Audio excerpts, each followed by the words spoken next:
Hiya, how you doing? Welcome back to the channel. And if you're new, welcome too. Hope yous are well and happy upcoming full moon in Capricorn. This is going to be happening officially on Friday, February 11th. And it's going to be at 18 degrees of Capricorn and also co-present with Fortune, Lady Fortuna herself. So we have the mother, the moon, and here in Capricorn, as many astrologers say about this placement, the moon in Capricorn, the mother has to be at work here. I also want to say that we're still in Cancer season, and Cancer season is a bouquet of flowers. I think that's something that I often forget about, but Cancer season, yeah, it's like this gorgeous bouquet of flowers, the oranges, the purples, the yellows, and it is like a bosom of abundance too, especially with Jupiter being here in Cancer in his exaltation, in his Disneyland sign, and we have Saturn as the host of this full moon in Capricorn, and Saturn is in his fall in Aries. So I would say to check, if you want to, check your birth chart, check your two Saturn houses, that's your Capricorn and your Aquarius houses, because there might be something here where we experience some like strange releases and reversals when it comes to one or both of these houses, especially the Capricorn house, because that's where the full moon is happening.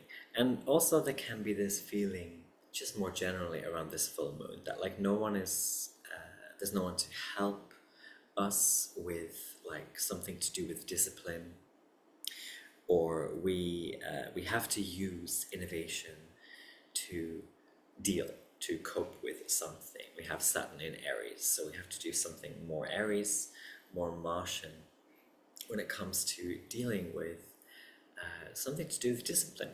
And we have this host Saturn conjunct Neptune in Aries. Neptune is retrograde as well, and like people seem to not give a feck about the things that we need. So you might be in some kind of relationship or contract where you need someone's help, but it seems like they don't care, or that they are dragging their feet, or that they don't want to help. But it might not be that that's the actual truth. There might be some distortions or some like cases where these people, these dynamics are submerged, or they are like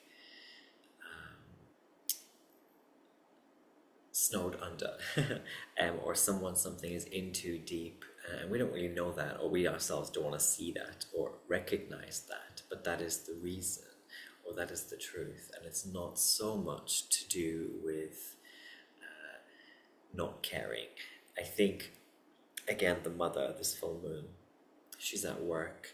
A lot of people around this full moon, they're just busy. They're just busy, or they're stressed, or they're overwhelmed. And it gives off this impression of not caring, but that's not necessarily the case. And we did talk in my new moon video about fools and like poking the bear. That's what I have here. And this full moon could be that kind of, F around, find out type of moment for some people. Or it could be someone like saying to us, I told you so, or some like situation makes us have to see that ourselves, makes us have to admit that to ourselves. It can be a little bit about acquiescing, or like eating crow, and not doubling down when you are wrong, or when you know you're wrong, or you did something wrong. Like try not to do that. But just the general like Cancerian stuff, like listen to what your mother said, listen to what mothers generally say. This reminded me actually of many full moons in Capricorn ago when I was in Brighton and I got some really severe sunburn. It was very severe, like I couldn't work for like almost 2 weeks. I couldn't move, literally, even from one room to the other. It was like excruciating pain. Um, all because I didn't like apply sunscreen. You know, like stupid things, simple things can be prevented, and like pains that will be prolonging can be prevented with just like, you know, some common sense, not being stupid, you know, not throwing yourself into drunken stupors or too much of that like summer solstice cancer, the peak of the light type of vibes. And we also have this full moon trining Mars in Virgo. Plus, there's this trine to the south node, and we have a sextile that the moon makes to the north node in Pisces. And Uranus, of course, we might know, is now in Gemini. And what else do I want to say about the planets? Venus, yes, Venus, she's also in Gemini. And sextiling, very important because she rules sextiles. Sextiling that Neptune retrograde and Saturn in Aries. For some of us, this can be like throwing out the rule book around this Capricorn full moon in some way.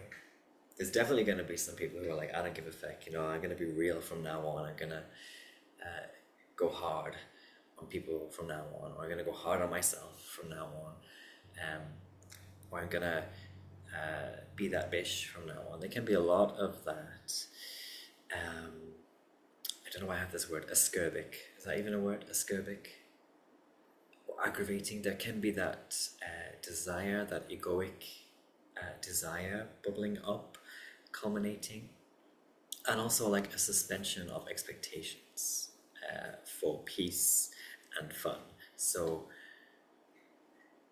Saturn can sometimes represent these forces and figures in our life that's like, no limits. But we are suspending with Saturn in Aries a lot of these limits, and there can be just more of a throwing ourselves into things for fun, or because we don't want to be miserable, or we don't want to make other people's lives miserable, so we refuse and we choose peace. Very interesting because we have this Venus sextile to Saturn as well during this full moon, and Venus, of course, she's the ruler of things like peace and the flow and things flowing nicely and freely for those who want to receive peace, for those who want or are capable of being loved. So I quite like that little part that is being played around this event. But also, I would say trust comes up here as well around this full moon. Trust that people, especially younger people, like weaker people, they can do it, you know, they can do the thing. And don't like patronize, or don't, maybe you're patronizing yourself in some way. But like also for others, there's no need to intervene. There can be, you know, just a quiet, observational type of stance that is had, and that is removed from the core dynamic or group. And you can also just let things slide a bit more at this time of the year, or just, you know, kind of let sleeping dogs lie. That can be something that comes up as well. Let things go. And also there's the folly of avarice, folly, that Aries energy. And avarice I mentioned because Saturn, he is the ruler of avarice, and this is like, you know, reminders to not now jump the gun, to not like emotionally eat, to not get too, like, we talked about this before, I think, in another video, but like to not get mired in stuff, and to stick to the plan, not the mood, which is very, I think there are some exceptions. Like obviously if we are really sick, or if there's an urgent situation, then we can stop or pause the plan. But otherwise, it's a very good philosophy or approach for many of us to stick to the plan despite the mood, despite our feelings. I think that's very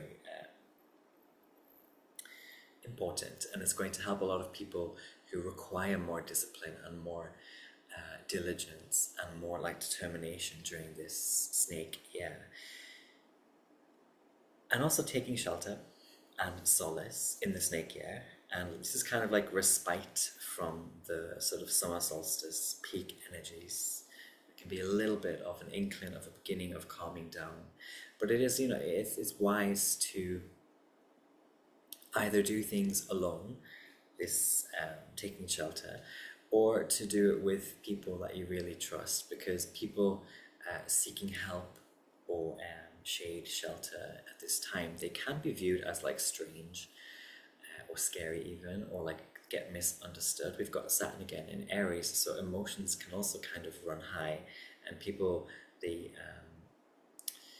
can control their emotions less, their emotional reactions less. Things can just go a bit bonkers when they don't need to. And also we can witness the hard-earned kind of fruits of somebody's labor. This is very typical signature of a full moon in Capricorn. Or we can see also how much somebody has grown. Capricorn season, when we get to that, like 6 months from now-ish, that is the season of tall trees grow, where the cold winds blow type of vibe. And some of the things that are coming to us now are kind of glimpses of that future, and like some things are coming to an end, but they're taking time as well. And this can definitely be like bad habits or desires, lusts, and also lessons can be very long, long and like dragging out. That's how it can feel. Like some kind of lesson for us is still being dragged out. And a full moon in Capricorn always is a trip to the winter solstice, the opposite of the summer solstice, obviously. And as I said, it's this kind of trip to the future in 6 months. And it's a glimpse of what we will later have to be proud of, and what, therefore, we should keep working on, and we should keep facing toward, and sticking to our goal or our goals. But they have to be goals that are like real, not like superfluous goals, because sometimes with Cancerian energy there can be, we've talked about this before, this need, like the nurse who wants to care for everyone, or we talked about this with Jupiter in Cancer before, but like wanting to spill all that abundance from your cup too soon. Make sure that, I guess, the goals that we have, or the goal that we have, is real, like authentic to us, and not too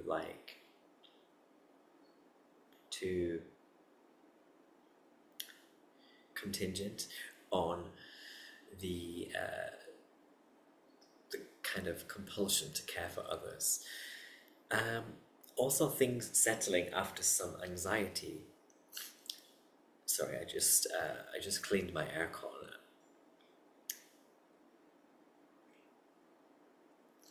So I think I have a little sensitivity at the moment. But like things settling down after some anxiety, or things purifying even, or us being forced to wait for answers. Or we can be also like left out in the cold around this full moon in Capricorn. This is 5 of Pentacles in the Tarot type of energy. We can be left out in the cold in some sense, but I think it has more to do with like, it's not a deliberate thing. I don't think it's deliberate in many cases. It's more like that's just how it feels. But the truth, I think, is that things are just taking a bit longer than we want them to take. And that can feel like it's some kind of like divine punishment, or someone has it in for us, but it's not the case, I feel. But we have to wait. And there's also like realizing that somebody has to do the hard work, all the dirty work. If it's not you who does it, like cleaning my aircon, the guy who cleaned it, he was like, it was so dirty. And I was like, yeah, it's been like 2 years since, I'm pretty sure the landlord has not cleaned this. But anyway, yeah, it can be like a realization of ourselves or somebody else having to do the hard work or the dirty work, because there's no one else to do it for ourselves or for them. And also realizations of a need to fortify. I think we'll end here, but like fortify and purify the spirit and the self through the cultivation of time, like routines of time, and like really being the master of your schedule and your the investments of your time and energy into things and people. I end here because Saturn is also the god of time, and that's also, you know, part of his sort of rulership of limits. And what I kind of mean by, like, I guess, cultivating time is, by the way, Saturn's also known as the god of origination and cultivation and agriculture and all of these things. But what I mean is, like, if there's something you want to grow still, or you can see the shoots coming up through the spiritual soil, keep tending to that and use time to ensure that you will stick to that. So, you know, if you've got like a really busy social life, if you have like millions of notifications, find some way to like block or reduce them coming to your phone, because it's going to distract you. Or allot time, like an hour of the day or a day of the week, I'm gonna do social media, or I'm gonna chat to friends or respond to messages. Like allot time specifically for certain things, so that outside of those allotments you have the time and the energy, and you have the opportunity to recuperate if you need to keep tending to the things that are in that spiritual soil, aka what I mentioned earlier, the goal or the goals that you really authentically have for yourself, not the stuff that's like static and in the way of that spiritual soil. Hopefully that rings a bell or resonates for someone, but that's kind of what I wanted to end with here as well, because we are in a full moon, so it can be like exhaustions and realizations of having to like something has to be done about the way we handle like our time and cultivate time in this more like spiritual way. Anyway, have a lovely day, night, wherever you may be, and I will see you in the next one. Happy full moon in Capricorn.